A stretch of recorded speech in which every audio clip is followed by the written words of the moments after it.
जय मसीह की। आज मैं शांति रावटे आपके साथ परमेश्वर के वचन यूहन्ना 3:1 से 15 इस पर मनन करना चाहती हूँ। यूहन्ना अध्याय 3:1 और 2 में लिखा है, फरीसियों में से निकोदेमुस नामक एक मनुष्य था जो यहूदियों का सरदार था। उसने रात को यीशु के पास आकर उससे कहा, हे रब्बी, हम जानते हैं कि तू परमेश्वर की ओर से गुरु होकर आया है, क्योंकि कोई इन चिन्हों को जो तू दिखाता है यदि परमेश्वर उसके साथ ना हो तो नहीं दिखा सकता। हमें नया नियम में दिए गए वर्णन से पता चलता है कि यहूदियों में फरीसी एक बहुत बड़ा और प्रबल धार्मिक समूह था। उन्हें घमंड था कि वे व्यवस्था की एक एक बिंदु एक एक मात्रा का पालन करते हैं। यीशु की सेवकाई के दिनों में वे सारे समय यीशु का विरोध करते थे। और जैसे कि हम मत्ती 9:34 और 12:24 में पढ़ते हैं, वे तो ये भी कहते थे कि यीशु शैतान की सहायता से दुष्ट आत्माओं को निकालता है।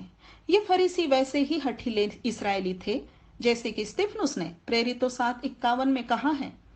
परंतु यीशु के अनुग्रह से परिपूर्ण जीवन का प्रभाव उनमें से भी किसी पर तो हो रहा था। और यहाँ यूहन्ना 3 में बताया जा रहा है कि एक रात उन्हीं में से एक फरीसी निकोदेमुस यीशु के पास आया, और जो बातें उसने यीशु से कही वे बातें जरूर यीशु के लिए रुचि कर रही होगी। यीशु ने निकोदेमुस में कुछ तो विश्वास देखा ही होगा।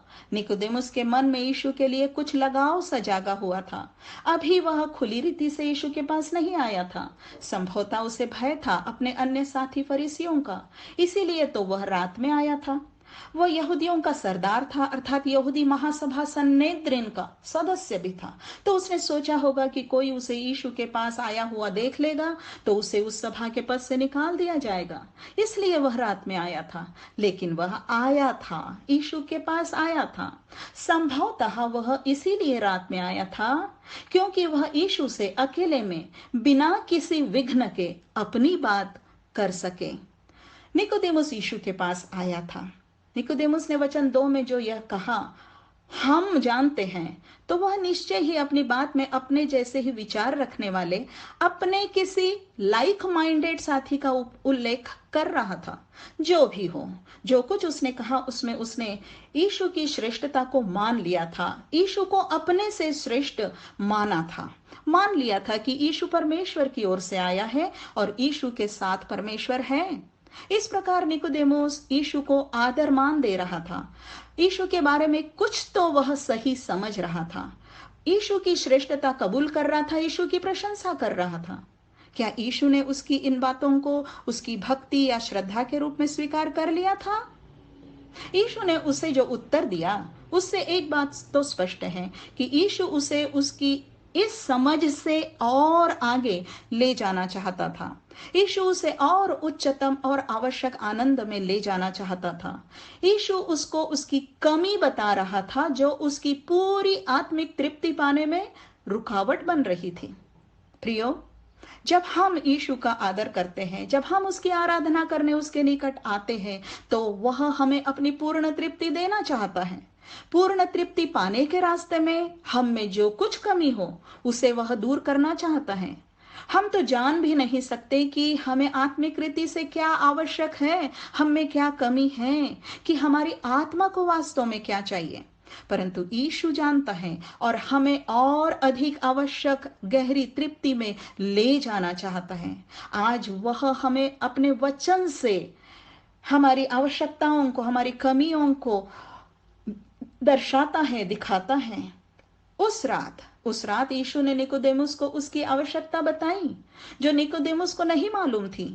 वचन 3 में यीशु ने उसको उत्तर दिया, मैं तुझसे सच सच कहता हूं कि यदि कोई नए सिरे से ना जन्मे तो परमेश्वर का राज्य देख नहीं सकता। इससे यीशु उसका ध्यान दो बातों की ओर ले जाना चाह रहा था। नंबर 1, निकोदेमुस तो यूं ही थोड़ी देर यीशु के पास आकर आनंद पाना चाह रहा था, परंतु यीशु चाहता था कि वह परमेश्वर के राज्य का आनंद प्राप्त करे। नंबर 2, निकोदेमुस यीशु की प्रशंसा करके बहुत बड़ी बात कर रहा था, क्योंकि फरीसियों में से किसी ने भी कभी यीशु के लिए ऐसे अच्छे शब्द नहीं कहे थे। परंतु यीशु उसे बताना चाह रहा था कि उसमें इससे भी अधिक कुछ होना आवश्यक है। उसे नए सिरे से जन्म लेना आवश्यक है। लिखा है, यीशु ने उसको उत्तर दिया, मैं तो तुझसे सच सच कहता हूं इस सच सच कहता हूं शब्दों में यीशु का आग्रह दिखाई देता है। इसमें यीशु के हृदय की गहरी चाहत दिख रही है कि यीशु चाहता है कि निकोदेमुस परमेश्वर के राज्य को देख ले। यीशु की ओर से आवश्यकता पर जोर दिया जा रहा है। यीशु की ओर से आश्वासन भी दिया जा रहा है निकोदेमुस को कि यदि वह नए सिरे से जन्म लेगा तो उसे परमेश्वर के राज्य का लाभ मिलेगा। यीशु ने निकोदेमुस से कहा था, मैं तुझसे। यीशु निकोदेमुस से व्यक्तिगत रीति से संबोधित करना चाह रहा है, कर रहा है। यीशु अकेले एक जन में भी रुचि रखता है। यीशु ने अकेले निकोदेमुस के सामने इस महान सत्य को बता दिया। यीशु ने नहीं कहा निकोदेमुस से कि जा अपने साथ अपने लाइक माइंडेड साथियों को 5, 10, 20 को या बड़ी भीड़ को ले आ, तब कुछ उत्तम बात तुझे बताऊंगा। निकोदेमुस अकेला ही यीशु के पास आया था और यीशु ने उसे और अधिक उत्तम लाभ देना चाहा।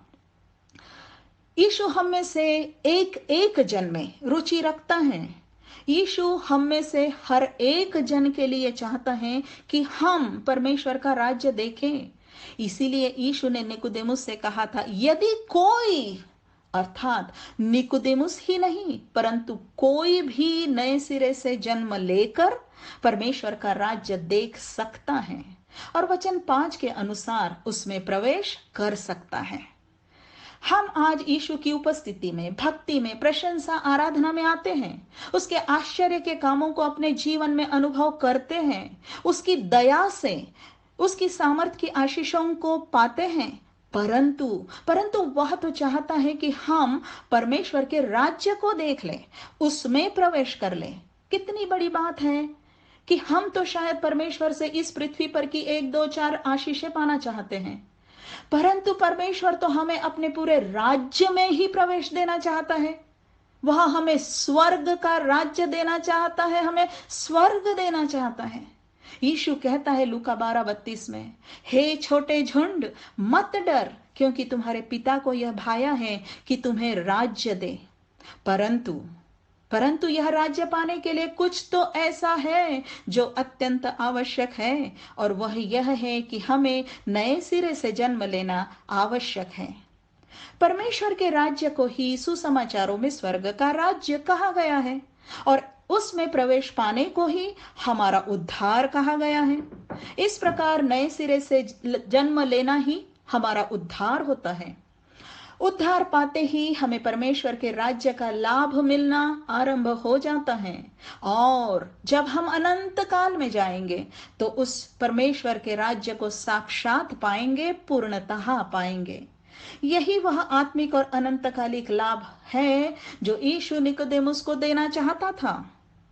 अब यह इतना अधिक आवश्यक लाभ है तो हमें उसे पाने की शर्त को पूरा करना चाहिए। यह शर्त है नए सिरे से जन्म लेना। नए सिरे से जन्म लेने को ही नया जन्म कहते हैं। ध्यान दीजिए कि यीशु ने अपनी इस संपूर्ण बातचीत में निकोदेमुस से 3 बार कहा है, मैं तुझसे सच सच कहता हूं। इससे समझ में आता है कि यीशु चाहता है कि हम इस नए जन्म की बात को अनिवार्य रीति से आवश्यक समझे। इसीलिए यीशु ने निकोदेमुस से वचन 7 में कहा, तुझे नए सिरे से जन्म लेना अवश्य है। यूहन्ना 3 में यीशु और निकोदेमुस के बीच हुई आगे की बातचीत से हम समझते हैं कि यीशु वास्तव में नए सिरे से जन्म लेना किसे कह रहा था। वचन 4, निकोदेमुस ने उससे कहा, मनुष्य जब बूढ़ा हो गया तो कैसे जन्म ले सकता है? क्या वह अपनी माता के गर्भ में दूसरी बार प्रवेश करके जन्म ले सकता है? वचन 5 में यीशु ने उत्तर दिया, मैं तुझसे सच सच कहता हूं, जब तक कोई मनुष्य जल और आत्मा से ना जन्मे तब तक वह परमेश्वर के राज्य में प्रवेश नहीं कर सकता। और वचन 8 में यीशु ने कहा, हवा जिधर चाहती है उधर चलती है और तू उसका शब्द सुनता है, परंतु नहीं जानता कि वह कहां से आती है और किधर जाती है। जो कोई आत्मा से जन्मा है वह ऐसा ही है। इन वचनों से हम समझते हैं कि नया जन्म क्या है। नंबर 1, वह अपनी आत्मा के अपनी माता के गर्भ में दूसरी बार प्रवेश करके जन्म लेना नहीं है। नंबर 2, यह जल और आत्मा से जन्म लेना है। नंबर 3, यह कार्य हवा के कार्य जैसा होता है।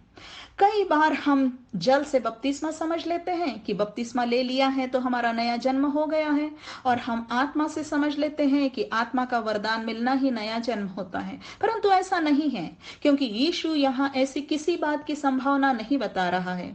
वचन 8 में यीशु ने जो कहा है कि आत्मा से जन्म लेना यह कार्य हवा के कार्य जैसा होता है।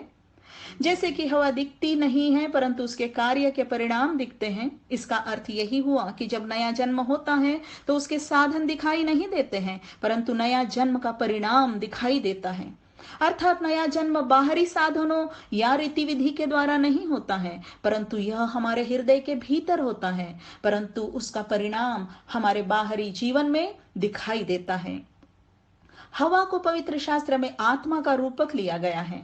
वास्तव में यहाँ ग्रीक में हवा के लिए यीशु ने वही शब्द कहा है जो आत्मा के लिए है।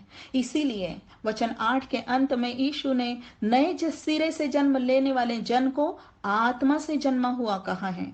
जन्म का सरल अर्थ जीवन का आरंभ होना होता है। शारीरिक जन्म से शारीरिक जीवन आरंभ होता है, नए जन्म से आत्मिक जीवन आरंभ होता है। शारीरिक जन्म एक बार होता है, आत्मिक जन्म भी एक ही बार होता है। शारीरिक जन्म के बाद हम शरीर में बढ़ते जाते हैं, नया जन्म के बाद हम आत्मिक जीवन में बढ़ते जाते हैं। वचन 9 से हमें पता चलता है कि निकोदेमुस को यीशु की नए जन्म की बातें समझ में नहीं आई, इसलिए निकोदेमुस ने उसको उत्तर दिया, ये बातें कैसे हो सकती है। यह सुनकर यीशु ने वचन 10 में उससे कहा, तू इस्राएलियों का गुरु होकर भी क्या इन बातों को नहीं समझता। यीशु के इन शब्दों का अर्थ यही हुआ कि परमेश्वर ने इस्राएल को जो कुछ पहले से बताया था उसी के आधार पर निकोदेमुस को नया जन्म समझना था। निकोदेमुस को याद आना था कि जल और आत्मा से नया जीवन आरंभ होने के संबंध में यहेजकेल 36 में वचन 16 से आगे भविष्यवाणी की गई है, और वचन 25 से 27 में तो परमेश्वर ने स्पष्ट रीति से कहा है, मैं तुम पर शुद्ध जल छिड़कूंगा और तुम शुद्ध हो जाओगे, और मैं तुमको तुम्हारी सारी अशुद्धता और मूर्तों से शुद्ध करूंगा।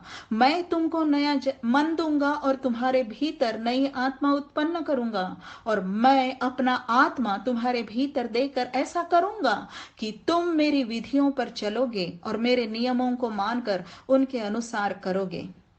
इन वचनों के अनुसार हमें समझना है कि नया जन्म का काम परमेश्वर अपनी ओर से हम में करता है। यह काम वह हमारे मन अर्थात आत्मा में करता है। परमेश्वर हमारे मन से हमारे पाप और बुराइयों की सब अशुद्धता को धो डालता है। परमेश्वर कहता है, मैं तुम पर शुद्ध जल छिड़कूंगा, तो यह जल परमेश्वर की ओर से उपयोग में लाया जाने वाला साधन है जो हमें सब अशुद्धता से शुद्ध करता है। यह जल इस्राएल के पवित्र स्थान की हौदी में का जल नहीं है। यह इस्राएल का कलोर की राख वाला शुद्ध करने का जल नहीं है, और ना ही यह हमारे बपतिस्मा का जल है। निकोदेमुस को समझ लेना था कि यह जल परमेश्वर की ओर से कोई विशेष साधन होगा जो उसे जल के समान शुद्ध करेगा। और आज हमें तो मालूम है कि परमेश्वर का यह जल उसके पुत्र यीशु का लहू है जो हमें हमारे सब पापों से शुद्ध करता है। पहला यूहन्ना 1:7। और इस शुद्धता के बाद परमेश्वर हम में नया मन और नई आत्मा ऐसे उत्पन्न करता है कि हमारे भीतर अपना पवित्र आत्मा देता है, और फिर इसका परिणाम वही होता है जो यहेजकेल 36 के 27 में परमेश्वर ने बताया है, तुम मेरी विधियों पर चलोगे और मेरे नियमों को मानकर उनके अनुसार करोगे। प्रियो, यह सब वैसे ही होता है जैसे कहीं भी हवा का काम होता है। हवा दिखाई नहीं देती परंतु उसका परिणाम दिखाई देता है। अर्थात हम आत्मा को हमें शुद्ध करते और हम में नया मन बनाते देख तो नहीं सकते, परंतु यह जब हो जाता है तो हम अपने आप में अनुभव करते हैं कि यह हुआ है। हम खुद अपने में आत्मिक बदलाव अनुभव करते हैं कि अब हम परमेश्वर के नियमों को अर्थात उसकी वचन की आज्ञाओं को मानकर उसके अनुसार जी रहे हैं। अर्थात हम अपने चाल चलन में बदलाव देखते हैं। हमारी चाहतों में बदलाव आ जाता है कि हमारी चाहत अब परमेश्वर में और परमेश्वर की बातों में हो गई है, और हम अनुभव करते हैं परमेश्वर के राज्य के आनंद को अपने हृदय में। हम परमेश्वर के अनुग्रह को, शांति को, प्रेम को अनुभव करते हैं अपने भीतर में। निकोदेमुस को तो यीशु के हवा शब्द से भी यहेजकेल 37 याद आ जाना चाहिए था, जिसमें सूखी हड्डियों के पुनः जीवन पाने का दर्शन यहेजकेल को दिया गया है। वचन 9 में यहेजकेल को सांस से अर्थात हवा से भविष्यवाणी करने कहा गया था कि हे सांस, परमेश्वर यहोवा यो कहता है कि चारों दिशाओं से आकर इन घात किए हुओं में समा जा कि ये जी उठे। और वैसा ही हुआ। और परमेश्वर ने यहेजकेल 36 के 14 में इसराइल से यहेजकेल 37 के 14 में इसराइल से प्रतिज्ञा करके कहा था कि इसी प्रकार मैं तुम में अपना आत्मा समाऊंगा और तुम जियोगे। निश्चय ही परमेश्वर उनमें परमेश्वर के साथ का नया आत्मिक जीवन आरंभ करने की बात कह रहा था। निकोदेमुस ने यह सब क्यों नहीं समझा था? वह क्यों कह रहा था ये बातें कैसे हो सकती हैं? समझ में आता है कि निकोदेमुस परमेश्वर की व्यवस्था और भविष्यवाणियों का, पुराने नियम का शारीरिक ज्ञाता तो था, परंतु उन्हें आत्मिक रीति से नहीं समझता था। प्रियो, जैसे निकोदेमुस का व्यवस्था को कट्टरता से मानना, पुराना नियम को जानना, इस्राएल का गुरु होना, महासभा का सदस्य होना, वयस्क होना, यीशु को गुरु और श्रेष्ठ मानकर उसकी प्रशंसा करना पर्याप्त नहीं था। उसे नया जन्म पाने की आवश्यकता थी। वास्तव में हम सबको आवश्यकता है। इसीलिए यीशु ने निकोदेमुस को वचन 6 में कह दिया था, क्योंकि जो शरीर से जन्मा है वह शरीर है, और जो आत्मा से जन्मा है वह आत्मा है। जब तक हमें यह नया जन्म का काम नहीं होगा, तब तक हम यीशु की, परमेश्वर पिता की, पवित्र आत्मा की किसी भी आशीष को आत्मिक रीति से समझ नहीं पाएंगे और उन्हें आत्मिक रीति से नहीं पा सकेंगे। भले ही शारीरिक रीति से हम बहुतेरी आशीषों को पा जाएं, परंतु हम परमेश्वर के राज्य में प्रवेश नहीं कर पाएंगे, अर्थात हम अनंत काल में स्वर्ग के राज्य में वारिस नहीं हो पाएंगे। कोई भी नए जन्म की बात को नजरअंदाज ना करे, क्योंकि इसे ना पाने का अर्थ होगा अनंत काल के नरक का दंड, परमेश्वर और उसके राज्य से हमेशा के लिए दूर दूर कर दिया जाना।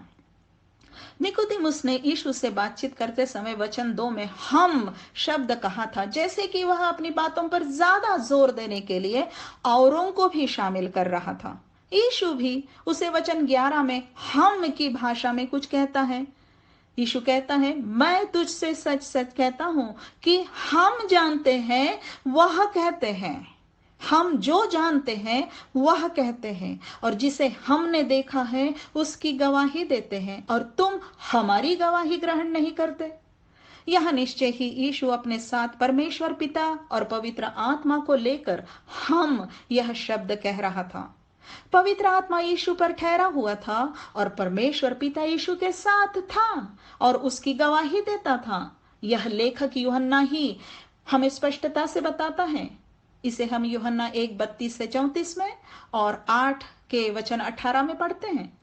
इस प्रकार यीशु ने हम शब्द का उपयोग करते हुए एक गंभीर बात बता दी है कि नया जन्म यह एक ऐसी सच्चाई है जिसमें कोई संदेह नहीं है, वरन इसमें त्रिएक परमेश्वर इसका समर्थन करता है और हमें नया जन्म देने में त्रिएक परमेश्वर आपसी सहकार्य करता है।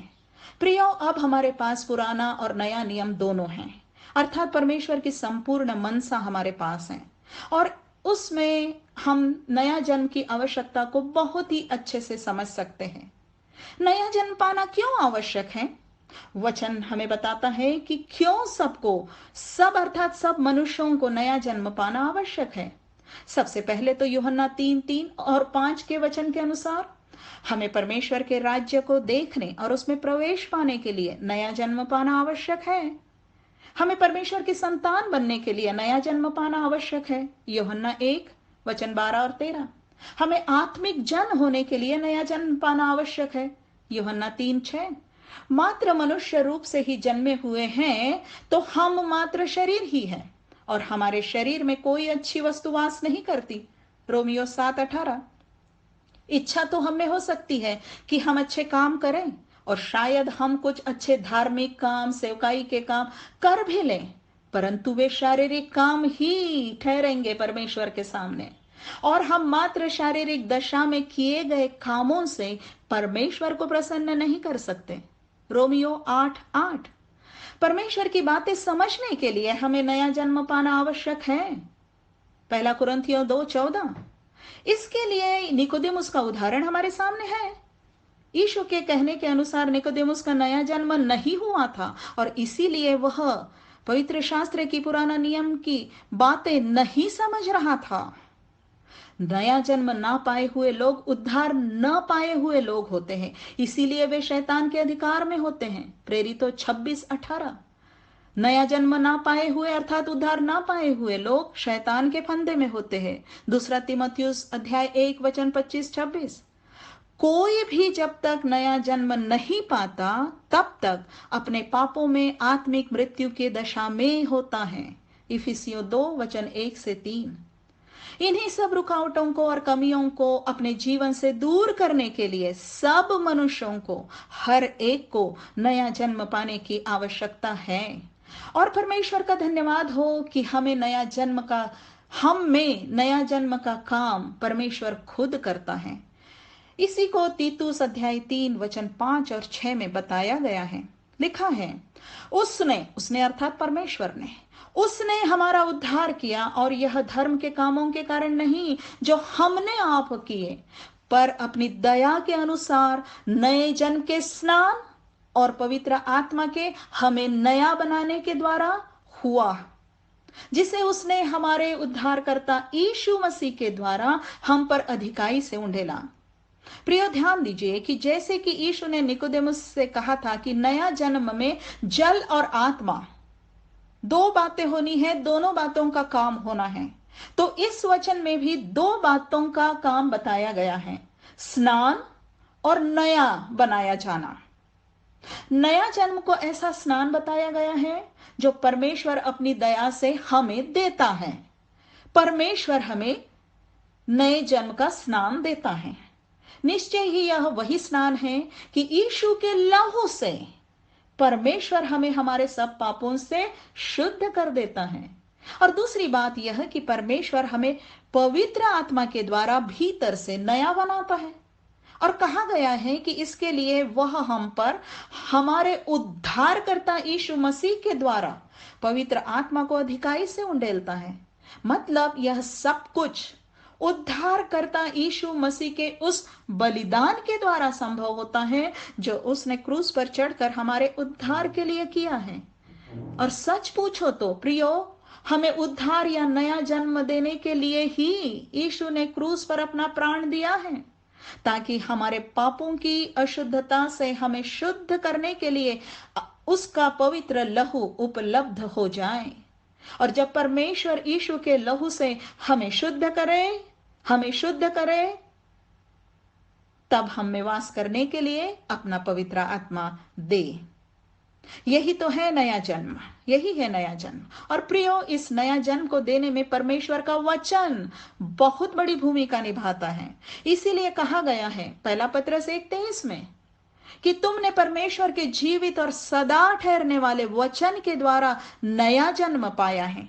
अर्थात जब हम परमेश्वर का वचन सुनते हैं, जब हम सुसमाचार सुनते हैं, जैसे कि आज हम यह नया जन्म पर वचन सुन रहे हैं, तो यह वचन हम में काम करता है। पवित्र आत्मा इस वचन को लेकर हम में काम करता है और हम अपनी आवश्यकता पहचान कर नया जन्म पाने के लिए यीशु पर विश्वास करते हैं। और इसी में प्रकट होता है हमारा रोल, हमारी भूमिका, जो हम नया जन्म पाने में निभाते हैं। इसी को यूहन्ना 1:12 और 13 में स्पष्ट किया गया है कि जबकि नया जन्म पूर्णतः परमेश्वर की ओर से किया जाने वाला काम है, परंतु यह हम में कार्यकारी तब होता है जब हम विश्वास के द्वारा यीशु को ग्रहण करते हैं, यीशु को अपना उद्धारकर्ता और प्रभु स्वीकार करते हैं। तब हम अपने पापों से पश्चाताप करते हैं, हम अपने पापों की क्षमा मांगते हैं, हम परमेश्वर से नया जन्म मांगते हैं, हम परमेश्वर से कहते हैं कि यीशु के नाम से मेरे यीशु के लहू से मुझे शुद्ध कर और मुझ में अपने आत्मा का काम कर। और परमेश्वर हम में अपना काम करता है, परमेश्वर हमें नया जन्म देता है। क्या निकोदेमुस ने नया जन्म पाया? क्या निकोदेमुस ने अपना हृदय यीशु को उस रीति से समर्पित किया कि परमेश्वर उसमें शुद्धता का और नया मन देने का काम कर सके? हमारे पास बाइबल में निकोदेमुस के बारे में अधिक जानकारी नहीं दी गई है।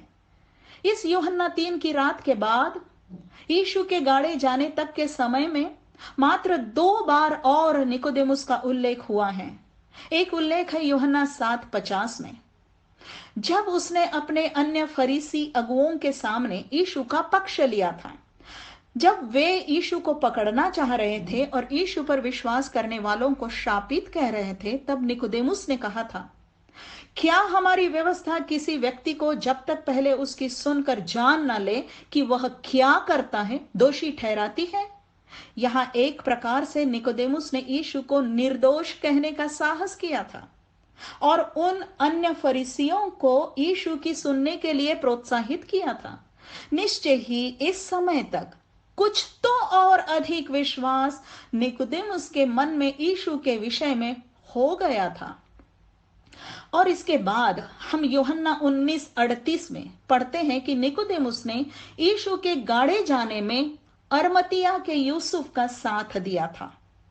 इस यूसुफ के लिए लूका 15:50 और 51 में और मरकुस 15:43 में हमें पता चलता है कि वह भी महासभा सन्हेद्रिन का मंत्री था, और मतलब निकोदेमुस का साथी था महासभा में, और महासभा के यीशु को क्रूस पर चढ़ाने के काम से प्रसन्न नहीं था और वह परमेश्वर के राज्य की बाट जोहने वाला था।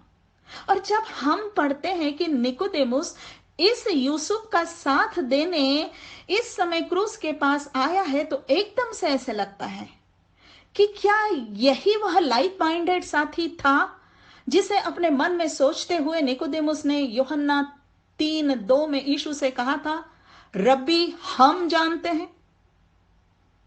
तो यूहन्ना 19:38 में लिखा है, यीशु के गाड़े जाने के लिए निकोदेमुस भी, जो पहले यीशु के पास रात को आया था, 50 सेर के लगभग मिला हुआ गंधरस और एलवा ले आया। पहले निकोदेमुस यीशु के पास रात को गया था, अब निकोदेमुस दिन के उजाले में अपने यीशु के साथ के संबंध को प्रकट करने आया है। जबकि लगभग सारा यरूशलेम यीशु के विरुद्ध है, उसकी महासभा ने ही यीशु को क्रूस पर चढ़ाए जाने की पहल की है, जबकि यीशु के सारे शिष्य यहूदियों के भय के मारे छिपे हुए हैं। निकोदेमुस यीशु के क्रूस के पास पहुंचा हुआ है। लगता है ना कि उस समय तक उसने अपना हृदय यीशु को उतना दे दिया था जितना देना चाहिए था, या फिर उसी समय दिया जब उसने यीशु को क्रूस पर बलिदान की दशा में देखा, जब उसने यीशु के क्रूस के ऊपर यीशु को लहू बहाते हुए शरीर में देखा। उस यूहन्ना 3 की रात जब यीशु उससे नया जन्म पाने की आवश्यकता बता रहा था, तब यीशु ने उसे वचन 14 और 15 में कहा था, जिस रीति से मूसा ने जंगल में सांप को ऊंचे पर चढ़ाया, उसी रीति से अवश्य है कि मनुष्य का पुत्र भी ऊंचे पर चढ़ाया जाए, ताकि जो कोई विश्वास करे उसमें अनंत जीवन पाए। क्या ऐसा हुआ होगा कि जब निकोदेमुस ने यीशु को क्रूस पर ऊंचे पर चढ़ाया हुआ उस लहूलुहान दशा में देखा, तो उसे यीशु की यह बात याद आ गई होगी और उसने यीशु पर अपने विश्वास को पक्का कर लिया होगा, जैसा यीशु ने कहा था। प्रियो, हमने तो आज के वचन में देखा है कि जब परमेश्वर की ओर से हमारे मन में नया जन्म का काम होता है, तो यह हमारे भीतर कैसा होता है यह दिखाई तो नहीं देता है, परंतु जब यह हो जाता है तो उसका परिणाम हमारे परिवर्तित जीवन में दिखाई देता है कि अब हम यीशु के लिए जीते हैं और हम सबके सामने प्रकट करते हैं कि मैं यीशु का हूं और यीशु मेरा प्रभु है। निकोदेमुस भी इस समय यह प्रकट कर रहा था कि मैं यीशु का हूं और यीशु को अपना प्रभु मानता हूं। यही तो है हृदय में परमेश्वर का राज्य आरंभ होना, जो फिर हमें यीशु के साथ परमेश्वर के स्वर्गीय राज्य में पहुंचाएगा, और यह होता है नया जन्म के द्वारा।